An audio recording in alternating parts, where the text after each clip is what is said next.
Bouldering je teraz šport, ktorý sa veľmi rozrastá. Áno, je to olympijský šport.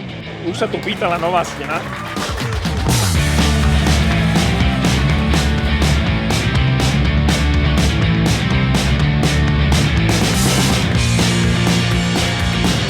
Je super veľa ľudí, sme prekvapení aj v kvalifikácii a účasť je úplne famózna.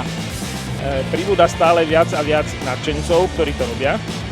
Nová scéna, veľa ľudí, lebo v Žiline robíme preteky 6 rokov a chodí 50 ľudí a tu prišlo 200, ani ešte scéna nebola hotová, takže nechápem. Asi bol dobrý marketing, asi bola dobrá propagácia. Ešte tým, že je to formát vlastne svetového pohára. Ja sa strašne im čudujem, že sú schopní ešte aj po 20 kvalifikačných boulderoch liesť takéto bomby vo finále, takže za mňa veľký rešpekt. No lebo to keď si obyčajný človek, tak to sa nebudeš chodiť, vieš. Sa musíš trošku úchylne narodiť. Ja som sem dneska špeciálne z Liptovského Mikuláša prišiel. A je vidno, že kto trénuje a kto netrénuje. Ten, kto netrénuje, tak nie je vo finále samozrejme. Pozri, tie krásne baby, aké tam lezú.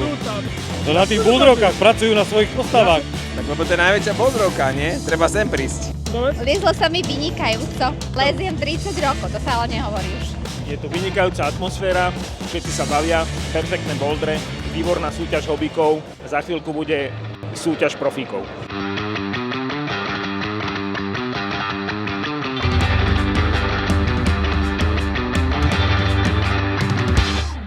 Je to stále niečo iné, stále sa to mení, stále sa to vyvíja. Mladí by mali liesť, lebo je to super šport, sú tam super ľudia, dostanú sa aj von, aj dnu. Nie je to taký čisto telocvičňový šport. No ja to normálne pre každého, podľa mňa to je úplne super zábava, ku každému športu ako doplnok, je to perfektné. Mala by som trénovať aspoň raz, dvakrát do týždňa, aby to bolo lepšie, no. Tak v tej štvorke som dosť bojoval, to som tam išiel vyplúť všetko zo seba. Keďže tu máme celé záhorie, kde sú aj krásne skalky, potenciál lescov až po české hranice, ale aj Čechov a možno aj Rakúšanov. Na našej stene v Žiline som vyliezla už všetky samoisty.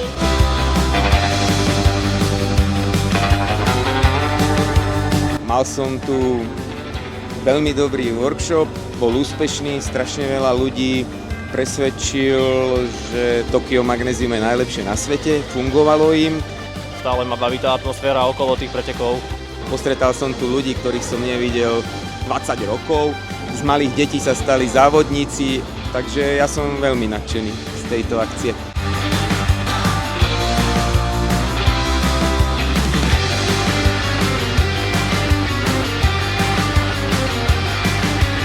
Keď sa dobuduje ešte horné poschodie, tak to bude fantastický komplex. Tu budete robiť nejaké akcie, zase tak rád sem prídem. Ja som sa tešil, že to bola až taká nostalgia pre mňa sem ísť. Teraz je super, že sa tu zase niečo deje v tej Bratislave. Určite, keď budem staršia, tu pôjdem na preteky. Máme to za sebou a bolo to úplne super podľa mňa.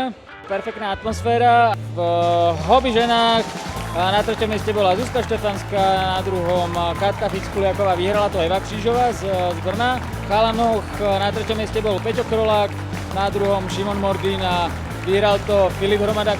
V bábach profi na 3. mieste bola Lea Slobodová, na 2. Sára Šimeková a vyhrala to úplne nečakane opäť Maťka Buršíková. V chalanoch to bolo také jakubovské, na 3.